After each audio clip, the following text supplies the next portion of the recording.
Tonight, flyers under threat. The Department of Homeland Security issuing a new warning of possible terrorist attempts on jetliners coming in from overseas. Now, officials say terrorists could be hiding explosives in their shoes. And that's a threat first raised by the shoe bomber Richard Reid right after the 9/11 attacks. Now, this is the second government warning in less than 3 weeks. Travel expert Mark Murphy, the CEO of Travel Alliance Media, joins me now with details. Welcome back to the show. Thanks, Jerry. So, earlier this month, we get a warning about liquids from the Department of Homeland Security, and now, right, with Sochi. And now we get this warning. Yep. Should people be worried? I think people have a reason to be concerned. You know, at this point in time, when you fly all the time like I do, you kind of make it like second nature. It's like getting in your car. But if you fly infrequently and you hear these warnings, all of a sudden, you go to the airport and you talk to somebody who hasn't traveled in a while, they're really concerned going through that security. I think everybody should pay attention to these warnings, not just people who travel infrequently. I think they're concerning for everybody. You know, you look back, you see the Richard Reid pictures, all those issues.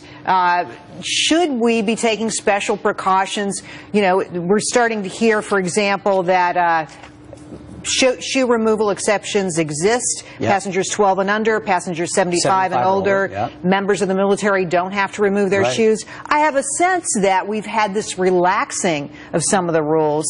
Is that true? Well, there has been. I mean, take TSA pre-check and global entry. You can get through security faster. You don't take off your coat. You don't have to take off your belt. You don't have to take your computer out. You don't take your liquids out. All of those things have been based on your stature maybe as a frequent flyer or if you've gone through an approval process. So I think the concern is they're trying to make it easier and less cumbersome to get through security, but they have to keep the checks in place. And the question is, if you're not going to profile, how do you figure out where the threat might come from? Now, you were saying that obviously the government has to be right all the time. Yes. And the bad guys only have to be right once. One time. And we've been fortunate because, think about it, since 9/11, we have not had an incident. We've had the attempts, like Richard Reid. We had the underwear bomber. But what's interesting about all these attempts and the things that have happened, where have they originated from?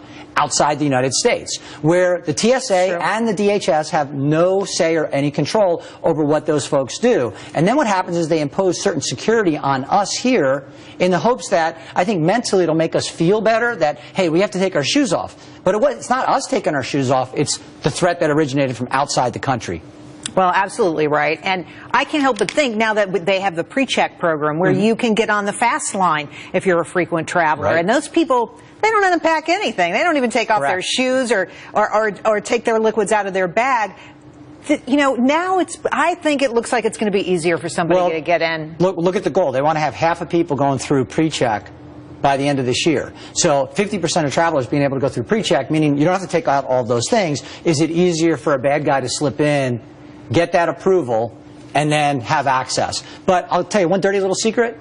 The people that travel, plenty of my friends, they tell me all the time, and I've done it myself, I've forgotten to put my stuff through in the regular belt, and it doesn't get flagged, even though there are liquids in there and things like a computer that's supposed to get pulled out. So I think that at times, depending on where you're going through, that security can get a little lax, and they really need to step it up, especially if they're hearing chatter on these terrorist networks. Listen, I know people are worried about it. What would you tell people to do, people who are concerned tonight? Well, you know what? I think I would tell them, number one, there hasn't been an incident. The odds of you being affected are slim to none, right? You got a better chance of stepping outside and getting struck by lightning right now in New York City, and it's not even raining. Or getting hit by a car. Okay, well, you got a pretty good chance of getting hit by a car in New York City.